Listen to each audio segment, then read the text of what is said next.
Class 7-এর life সায়েন্সের ক্লাসে আজ আমরা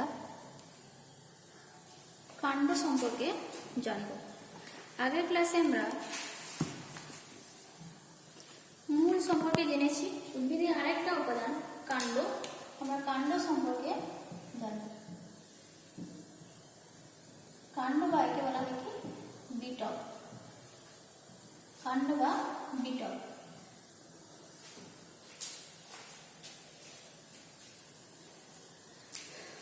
কাণ্ড বা বিটল বলে।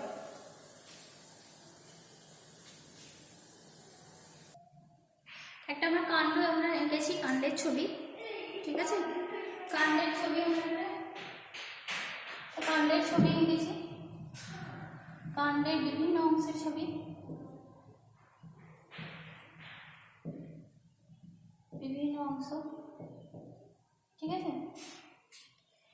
তো এটা কাণ্ডের ছবি, এটাকে কাণ্ড বা বিটল বলা হয়। তো ভ্রূণের যখন বীজের অঙ্কুরোদ্গমের সময় কাণ্ড কোথা থেকে সৃষ্টি হয়, একটা আমি আগের দিন বলেছিলাম যে মূল আমরা দেখি, যদি ধরো এটা বীজ, ছোলা বীজ আমরা দেখি কি একটা অঙ্কুর বেরোয়, তারপরে নিচে একটা বেরোয়। এই যে নিচের দিকে যাচ্ছে সেটা হচ্ছে কি ভ্রূণ মূল, যেটা থেকে মূল সৃষ্টি হচ্ছে, ঠিক আছে। আর যে এই যে উপরের দিকে যাচ্ছে সেটা হচ্ছে কি ভ্রূণ মুকুল, যেটা থেকে সৃষ্টি হচ্ছে কি কাণ্ড। এই কাণ্ড সৃষ্টি হচ্ছে, যেটা থেকে কাণ্ড সৃষ্টি হচ্ছে, যেটা থেকে সৃষ্টি হচ্ছে কি কাণ্ড। তাহলে কাণ্ড তো কোথা থেকে উৎপত্তি লাভ করেছে না, ভ্রূণ মুকুল থেকে। তাহলে একটা আদর্শ কাণ্ডের উৎপত্তি কোথায়, ভ্রূণ মুকুল, ভ্রূণ মুকুল থেকে উৎপত্তি লাভ করেছে। তাহলে আমরা যদি সংজ্ঞায় বলি, তাহলে কাণ্ড আমরা কাকে বলবো, কাণ্ড বলবো যে ভ্রূণ মুকুল থেকে উৎপন্ন। হ্যাঁ, ভ্রূণ মূলটা মাটির নিচে, মূলটা কি মাটির নিচের দিকে যাচ্ছিল, এটা এই মাটির উপরের দিকে, অর্থাৎ অভিকর্ষের বিপরীতে, অভিকর্ষের বিপরীতে আলোক অনুকূলবর্তী এবং অভিকর্ষ বিপরীতে প্রতিকূলবর্তী। হ্যাঁ, কাণ্ডকে মানে উদ্ভিদের অংশকে বলা হয় কি কাণ্ড। তো এই কাণ্ডের বিভিন্ন অংশ রয়েছে, যেমন মূলের বিভিন্ন অংশ ছিল, যে স্থায়ী অঞ্চল, বর্ধনশীল অঞ্চল, তারপরে হচ্ছে মূলরম, মূলত্র, এগুলো ছিল। কাণ্ডেরও সেরকম বিভিন্ন অংশ রয়েছে। তো সেই বিভিন্ন অংশগুলো আমরা জানব, কাণ্ডের বিভিন্ন অংশ,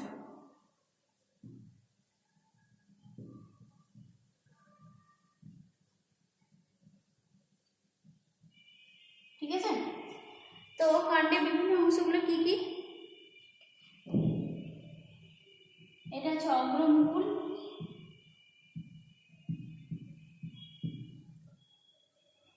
এটা হচ্ছে পর্ব,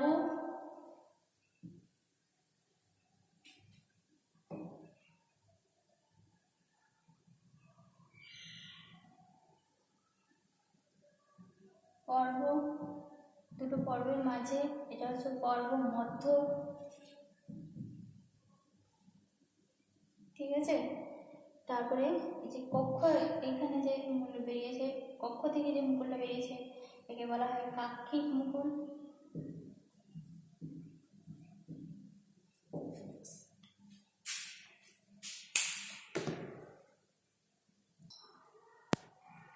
কাণ্ডের বিভিন্ন কাণ্ডের অর্থাৎ একটা আদর্শ কাণ্ডের এইগুলো হচ্ছে অংশ, পর্ব, মধ্য, কক্ষ, কাক্ষিক মুকুল, অগ্রমুকুল, পাতা। এটা হচ্ছে একটা আদর্শ কাণ্ডের বিভিন্ন অংশ। তো আমরা এই বিভিন্ন অংশগুলো সম্পর্কে আমরা জানবো, প্রত্যেকটা সম্পর্কে আমরা ছবিগুলো দেখেছি, হ্যাঁ, এবং তার বিস্তারিত বিবরণ আমরা জানবো।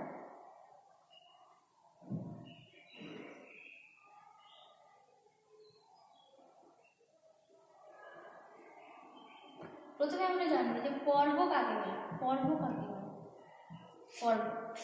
কাকে বলে বলছে কাণ্ডের উপর, হ্যাঁ, একটা স্ফীত গাঁটের মতো স্থান, যেখান থেকে গাঁটের মতো স্থানকে বলা হয় কি পর্ব, যেখান থেকে পাতাটা বেরিয়েছে। কাণ্ডের উপর একটা স্ফীত গাঁটের মতো যে স্থান, স্ফীত গাঁটের মতো স্থান, যেখান থেকে কি হচ্ছে পাতা বেরোচ্ছে, এই যে যেখান থেকে পাতা বেরোচ্ছে, ডালটা বেরোচ্ছে, সেটাকে বলা হচ্ছে, এইটাকে বলা হচ্ছে কি পর্ব। ঠিক আছে, গাঁটের মতো স্থান, কাণ্ডের একটা নির্দিষ্ট ব্যবধানে গাঁটের মতো স্থান, এটাকে বলা হচ্ছে কি না পর্ব। এই পর্ব থেকে কি উৎপন্ন হয়? পর্ব কি করে? পাতা, ফুল, ফল এগুলো উৎপন্ন করে। পাতা, ফুল, ফল এগুলো থেকে উৎপন্ন হয়। ঠিক আছে, পাতা, ফুল, ফল, ডাল এগুলো উৎপন্ন হয়। তারপরে হচ্ছে কি না পর্ব মধ্য। এই পর্বকে ইংলিশে কি বলে? এই পর্বকে ইংলিশে বলা হয় নোটস, NODES, নোটস। আর পর্ব মধ্যকে কি বলা হয়? পর্ব মধ্য। তারপরে হচ্ছে কি পর্ব মধ্য। পর্ব মধ্যকে কি বলা হয়? Inter note, inter note. ঠিক আছে, পর্ব মধ্যকে বলা হয় কি ইন্টার নোট। তা পর্ব মধ্য আমরা কাকে বলবো? এই ধরো এটা একটা কাণ্ড, ঠিক আছে, এখান থেকে কাণ্ডের এই অংশ থেকে একটা পাতা বেরোলো, এই অংশ থেকে একটা পাতা বেরোলো, এই যে দুটো অংশের মাঝে, দুটো পর্বের মাঝে, যে মাঝের অংশটা, এটাকে বলা হচ্ছে কি পর্ব মধ্য। পর্ব মধ্য, দুটো পর্বের মাঝের অংশকে বলা হয় কি পর্ব মধ্য। পরপর দুটি পর্বের মধ্যবর্তী কাণ্ডের অংশকে বলা হয় কি পর্ব মধ্য। তারপরে আছে কি না কক্ষ। কক্ষ, কক্ষ বা একে কি বলা হয়? ইংলিশে কি বলে? অ্যাক্সিল বলা হয় কি অ্যাক্সিল। ঠিক আছে, অ্যাক্সিল বা কক্ষ। এই কক্ষ আগে বলে বলছে যে পর্ব থেকে উৎপন্ন পাতা এবং কাণ্ডের মধ্যে, পর্ব থেকে উৎপন্ন পাতা এবং কাণ্ডের মধ্যে যে কোণটা থাকে সেই কোণটাকে বলা হয় কি কক্ষ। পর্ব থেকে উৎপন্ন পাতা এবং কাণ্ডের মধ্যে যে কোণ সৃষ্টি হয় তাকে বলা হয় কি কক্ষ বা অ্যাক্সিল। তারপর হচ্ছে কি না পাতা, পাতা বা লিপ। লিপ, পাতা কাকে বলে? যে পর্ব থেকে উৎপন্ন চ্যাপ্টা প্রসারিত সবুজ বর্ণের অঙ্গকে, পর্ব থেকে উৎপন্ন চ্যাপ্টা প্রসারিত সবুজ বর্ণের অঙ্গকে বলা হয় কি না পাতা।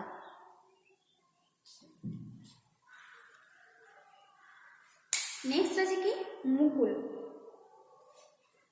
মুকুল কাকে বলে? যেটা কাণ্ড যেটা বেরোবে তার আগে যে ছোট অবস্থাকে বলা হয়। ধরো এখান থেকে কোনো ডাল বলে এরকম প্রথমে ছোট করে ছোট ছোট অংশ বেরোয়, তো এটা এটা আস্তে বড় হতে হতে হলেও সেটা মুকুলে পরিণত হয়। এটা মানে কি বলবো কাণ্ডে পরিণত হয়। তো কাণ্ড এটা মুকুল ওকে বলা হয় যে ক্ষুদ্র সংকুচিত মানে বিকশিত হয় না, ভালো করে বিকশিত হয় না। মুকুল হচ্ছে কি না ক্ষুদ্র সংকুচিত, ভালো অবিকশিত মানে ভালো করে বিকশিত হয় না এই কাণ্ডের অংশকে অর্থাৎ বিলোপের অংশকে বলা হয় কি মুকুল। ঠিক আছে, এই মুকুল হচ্ছে দু ধরনের হয়। একটা হচ্ছে কি না অগ্রমুকুল, আর একটা হচ্ছে কাক্ষিক মুকুল। ঠিক আছে, মুকুল দু ধরনের হয়, একটা হচ্ছে অগ্রমুকুল আর একটা হচ্ছে কাক্ষিক মুকুল। কাণ্ডের অগ্রভাগে যে মুকুলটা বেরোয় সেটা হচ্ছে অগ্রমুকুল, এবং কাণ্ডের পক্ষে যে মুকুলটা বেরোয় সেটাকে বলা হয় কি কাক্ষিক মুকুল। ঠিক আছে,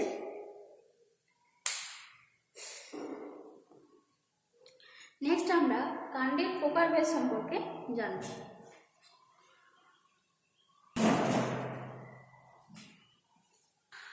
নেক্সট আমরা কাণ্ডের প্রকারভেদ সম্পর্কে আমরা জানব। প্রকারভেদ, কাণ্ডকে তার প্রকৃতি অনুসারে কাণ্ডকে দুভাগে ভাগ করে। আমরা দেখি কিছু কিছু কাণ্ড খুব নরম, কিছু কিছু গাছ নরম প্রকৃতির নরম কাণ্ডের হয়, আবার কিছু শক্ত প্রকৃতির হয়। যেটা শক্ত হয় অর্থাৎ ভালো করে মাটিতে দাঁড়িয়ে থাকে সেটাকে বলা হয় ঋজু কাণ্ড। ঠিক আছে, ভালো করে যেমন বৃক্ষ জাতীয় উদ্ভিদ, গুল্ম জাতীয় উদ্ভিদ, এরা হচ্ছে শক্ত হয়ে মাটিতে দাঁড়াতে পারে, সেই জন্য এদেরকে বলা হয় সহজে মানে নুয়ে যায় না, সহজে ভেঙে পড়ে না। ঠিক আছে, এদেরকে বলা হয় কি ঋজু কাণ্ড। আর একটা হচ্ছে কি শক্তভাবে সহজে দাঁড়াতে পারে না, হ্যাঁ মাটিতে লুটিয়ে পড়ে সহজে, এবং মানে মাটির কোনো অবলম্বনে বেড়ে ওঠে, সেই কাণ্ডকে আমরা কি বলবো দুর্বল কাণ্ড। ঠিক আছে, দুর্বল কাণ্ড মানে মাটিতে নেতিয়ে চলে, মানে সে সোজা হয়ে দাঁড়াতে পারে না। যে কাণ্ডগুলো নিজে একা একা সোজা হয়ে দাঁড়াতে পারে না, কারোর অবলম্বনে বেড়ে ওঠে, তাদেরকে বলা হয় কি দুর্বল কাণ্ড। এই ঋজু কাণ্ডকে 3 ভাগে ভাগ করা হয়। যারা সোজা হয়ে মাটিতে দাঁড়াতে পারে সেটা হচ্ছে কি বিরুৎ জাতীয়, গুল্ম, আর হচ্ছে কি না বৃক্ষ। ঠিক আছে, এই 3 ধরনের কাণ্ড এরা মাটিতে সোজাভাবে দাঁড়াতে পারে, খাড়াভাবে দাঁড়িয়ে থাকতে পারে। বিরুৎ, গুল্ম আর বৃক্ষ 3টা। তারপরে হচ্ছে কি দুর্বল কাণ্ড। দুর্বল কাণ্ডকে 3 ভাগে ভাগ করা হয়। ব্রততী, অনুগামী, আর একটা হচ্ছে কি রোহিণী। ব্রততী, অনুগামী আর হচ্ছে রোহিণী। আচ্ছা, বিরুৎ জাতীয় কাণ্ড কাকে বলে? বিরুৎ জাতীয় কাণ্ড যে কাণ্ড খারাপ মাটিতে খারাপভাবে দাঁড়াতে পারে ওই জন্য একে ঋজু কাণ্ড বলে। এই বিরুৎ জাতীয় হচ্ছে নরম এবং কাষ্ঠহীন, কাষ্ঠল নেই, সেই ধরনের কাণ্ডকে বলা হয় কি বিরুৎ জাতীয় কাণ্ড, যেমন ধান, গম এগুলো। তারপরে গুল্ম জাতীয় কাকে বলে? যাদের কাষ্ঠল ক্ষুদ্র এবং বেশি না, ঝোপঝাড়ের মতো, যেগুলো যারা ঝোপঝাড়ের মতো শাখা প্রশাখা বিশিষ্ট, তাদেরকে বলা হয় কি গুল্ম জাতীয় কাণ্ড। যেমন হচ্ছে জবা, তারপর হচ্ছে গন্ধরাজ, এগুলো বিভিন্ন ধরনের ফুলগুলো ঝোপঝাড় বিশিষ্ট হয়, বেশি উচ্চতা হয় না, সে তাদেরকে বলা হয় কি গুল্ম জাতীয় কাণ্ড। ঠিক আছে, নেক্সট আছে কি না বৃক্ষ। বৃক্ষ মানে যারা দীর্ঘ, বড়, স্তম্ভের মতো, কাষ্ঠল প্রকৃতি, হ্যাঁ, সেই ধরনের কাণ্ডকে গুড়ি বিশিষ্ট হয় আর কি, গুড়ি থাকে, তো এই ধরনের কাণ্ডকে আমরা কি বলবো বৃক্ষ জাতীয় কাণ্ড। যেমন কি বৃক্ষ জাতীয় কাণ্ডগুলো হচ্ছে যে আম, দেবদারু, তারপরে বিভিন্ন ধরনের দ্বিবীজপত্রী উদ্ভিদ, হ্যাঁ, মেহগনি, এগুলো সবই কিন্তু কি না বৃক্ষ জাতীয় কাণ্ড। এগুলো সবই হচ্ছে কি না বৃক্ষ জাতীয় কাণ্ড। তারপর হচ্ছে কি দুর্বল কাণ্ড। ব্রততী বলা হয় না লতানো, ব্রততী বা লতানো। ঠিক আছে, লতানো। তো লতানো যেসব দুর্বল কাণ্ড ওগুলো কি হয় না মাটির সাথে শুয়ে চলে, হ্যাঁ, তাকে বলা হয় কি না ব্রততী। আনুভূমিকভাবে বৃদ্ধি পায় এবং তাদের কাণ্ড থেকে মূল নির্গত হয়। তাদের কাণ্ড থেকে আমরা দেখি লাউ, তাদের কাণ্ড থেকে মূল নির্গত হয়, তাদেরকে বলা হয় কি না ব্রততী। যেমন দুর্বা, হাঁস, রাগালু এগুলো। আনুভূমিক কাকে বলে? আনুভূমিক বলে যেসব কাণ্ড যাদের পর্ব থেকে মানে সেও কিন্তু মাটিতে নিয়ে চলে, মাটিতে নেতিয়ে চলে, মানে লতিয়ে চলে, কিন্তু তার মানে কাণ্ড থেকে কিন্তু মূল বেরোয় না, তাদেরকে বলা হয় কি আনুগামিক। তারপর যে রোহিণী, যে কাণ্ড কি হয় না যে কাণ্ড থেকে সে আকর্ষ বেরোয়। ঠিক আছে, যে কাণ্ড থেকে আকর্ষ বেরোয়, কোনো কিছুকে অবলম্বন করে বেড়ে ওঠে, তাদেরকে বলা হয় কি রোহিণী। ঠিক আছে, যেমন হচ্ছে লাউ গাছের কাণ্ড, শিম গাছ, লাউ গাছ এগুলো।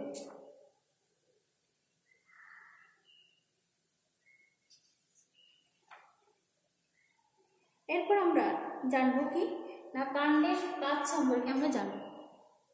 এরপর আমরা কাণ্ডের প্রকার জানলাম, এরপর আমরা কাণ্ডের কাজ সম্পর্কে আমরা জানবো।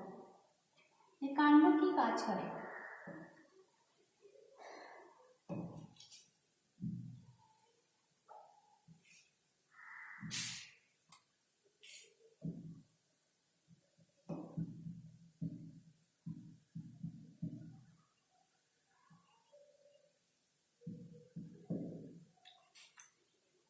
কাণ্ড কি করে না কাণ্ড থেকে কি হয় না শাখা প্রশাখা, মূল এগুলো সৃষ্টি হয়।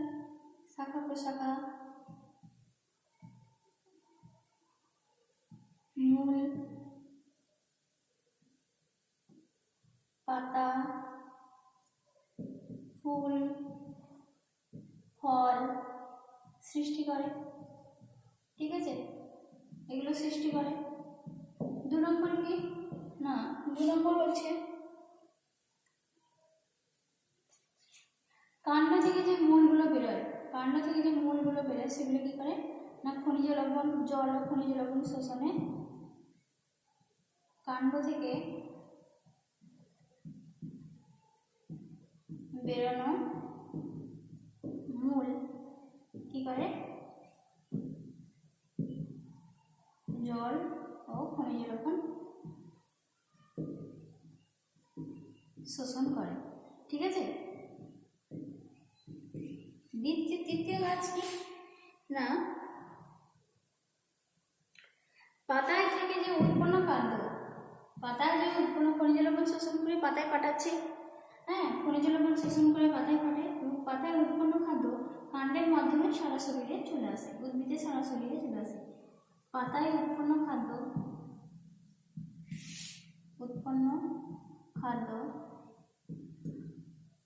কাণ্ডের মাধ্যমে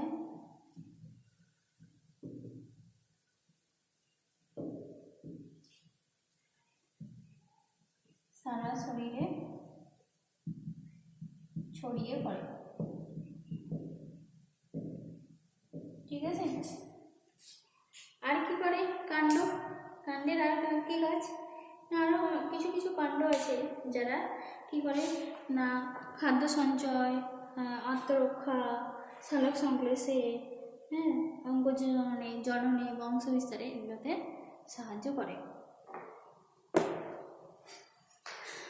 আমরা সেই সব কাণ্ডকে বলা হয় কি রূপান্তরিত কাণ্ড। এবার আমরা জানবো, আমরা রূপান্তরিত মূল সম্পর্কে জেনেছি, এবারে জানবো কি রূপান্তরিত কাণ্ড সম্পর্কে।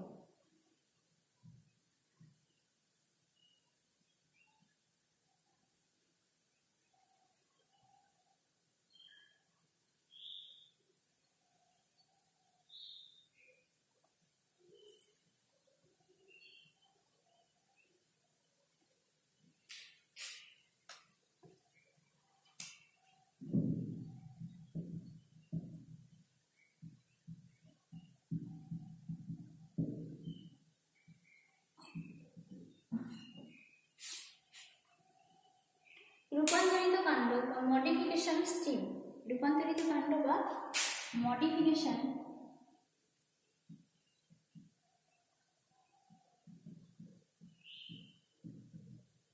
স্ট্রিম।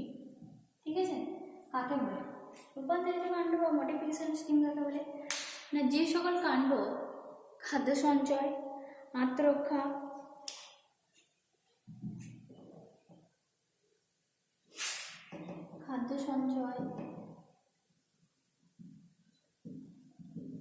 আত্মরক্ষা,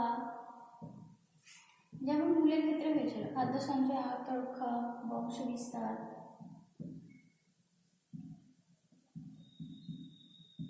নানা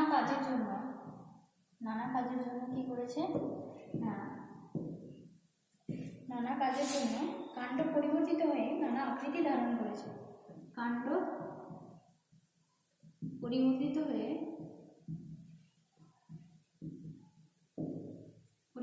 হয়ে নানা আকৃতি ধারণ করে,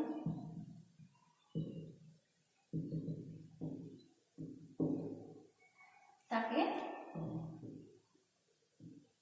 রূপান্তরিত কাণ্ড বলা হয়।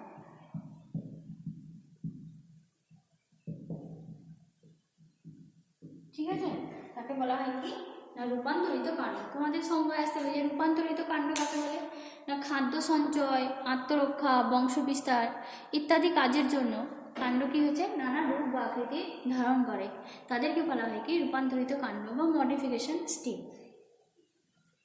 এই রূপান্তরিত কাণ্ডকে আবার ভাগ করা হয়। রূপান্তরিত কাণ্ডকে তার অবস্থান অনুসারে আবার ভাগ করা হয়। তোমরা এগুলোর নামগুলো জানবে, ওই জন্য আমি ভালো করে ডিটেলসে পড়িয়ে দিচ্ছি।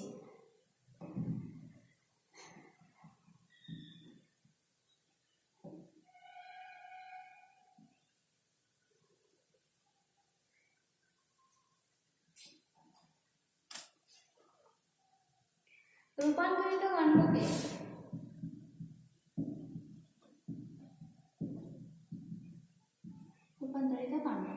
রূপান্তরিত কাণ্ডকে তার অবস্থান অনুসারে, ঠিক আছে, অবস্থান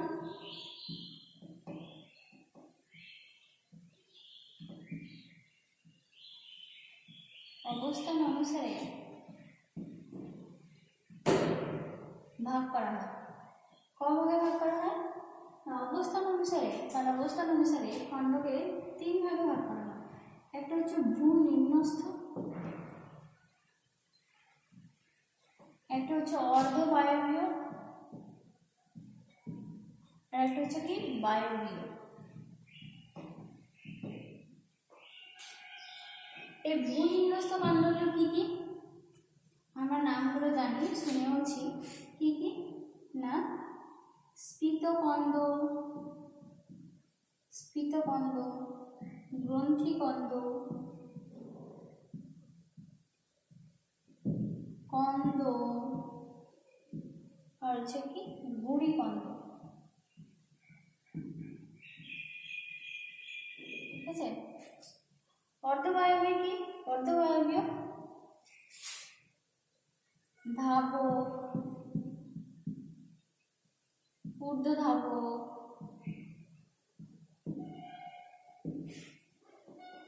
বক্রধাবক, আর হচ্ছে হর্ষধাবক। হর্ষধাবক। ঠিক আছে। আর বায়বীয় কাণ্ড কি? না, কাটাকাণ্ড, কর্ণকাণ্ড, এইগুলো কর্ণকাণ্ড, এগুলো বায়বীয় কাণ্ড। কর্ণকাণ্ড, কাটাকাণ্ড, কাণ্ড, কণ্ড, কাণ্ড আকর্ষ, কাণ্ড আকর্ষ, এই হচ্ছে বায়বীয় কাণ্ড।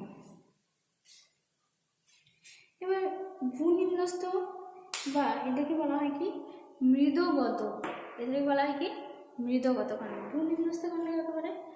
না, মাটির নিচে অবস্থিত কাণ্ড বা কাণ্ডের যখন খাদ্য সঞ্চয়, অঙ্গজ জন্ম এবং প্রতিকূল পরিবেশে বেঁচে থাকার জন্য নানারূপ যে আকার আকৃতি পরিবর্তন করে তাদেরকে বলা হয় কি ভূনিম্নস্থ কাণ্ড। যেমন হচ্ছে কি স্ফীতকন্দ। স্ফীতকন্দ হচ্ছে কি আমাদের আলু, আলু হচ্ছে কি স্ফীতকন্দ। তারপর গ্রন্থিকাণ্ড হচ্ছে এই যে আদা, হলুদ, এগুলো হচ্ছে কি স্ফীতকন্দ। হচ্ছে কি না আলু, আলুটা হচ্ছে আলুর নিচে থাকে, হ্যাঁ। আর গ্রন্থিকাণ্ড হচ্ছে আদা, হলুদ, হলুদ, ঠিক আছে, এইগুলো। তারপর হচ্ছে কন্দ। কন্দ কি? কন্দ হচ্ছে কি পেঁয়াজ, রসুন, এগুলো হচ্ছে কন্দ। পেঁয়াজ, রসুন এগুলো কন্দ জাতীয় কাণ্ড। পেঁয়াজ, রসুন এগুলো তোমাদের কিন্তু আসে। তারপর হচ্ছে বুড়িকন্দ। বুড়িকন্দ হয় ওল, বুড়ির মতো। বুড়িকন্দ হচ্ছে কি ওল, ওল হচ্ছে কি বুড়িকন্দ। তারপর হচ্ছে কি না না অর্ধবায়বীয়। অর্ধবায়বীয় কাকে বলে? যা বিরুৎ জাতীয় কাণ্ডের কিছু অংশ কি হচ্ছে না মাটির মধ্যে থাকে, আবার কিছু অংশ মাটির উপরে থাকে। ওই জন্য ওদেরকে বলা হয় কি অর্ধবায়বীয় কাণ্ড। কিছু অংশ মাটির মধ্যে থাকে আর কিছু অংশ মাটির উপরে থাকে। যেমন ধরো, যেমন ধাবক। ধাবক হচ্ছে কি না মাতৃ কাণ্ডের নিচের পর্বটা মাটির নিচে থাকে আর উপরটা একটু উপরের দিকে থাকে। যেমন হচ্ছে শুষ্নি, থানকুনি, এগুলো হচ্ছে ধাবক। ঊর্ধ্বধাবক কাকে বলে? এটাও সেরকম, কিছুটা মাটির উপরে থাকে আর কিছুটা মাটির নিচে থাকে, হ্যাঁ। তারপরে হর্ষধাবক। হর্ষধাবক হচ্ছে কি না পর্ব মধ্যগুলো ছোট ছোট হয় এবং স্থূল হয়, কাণ্ডকে খর্বাকৃতি দেখতে হয়, দেখতে অনেকটা খর্বের মতো লাগে। ওই জন্য একে বলা হয় কি না অর্ধ হর্ষধাবক। যেমন কচুরিপানা, টোপাপানা, এগুলো। ঠিক আছে, এগুলো হচ্ছে তোমাদের রূপান্তরিত কাণ্ড। তোমরা এগুলো ভালো করে মনে রাখবে, হ্যাঁ। আর কাণ্ড কাকে বলে, কাণ্ডের কাজ, কাণ্ডের ভাগ, হ্যাঁ, এগুলো সম্পর্কে তোমরা আরও মানে এগুলো ভালো করে মুখস্থ করবে। আর বুঝতে না পারলে অবশ্যই জিজ্ঞাসা করবে। ঠিক আছে।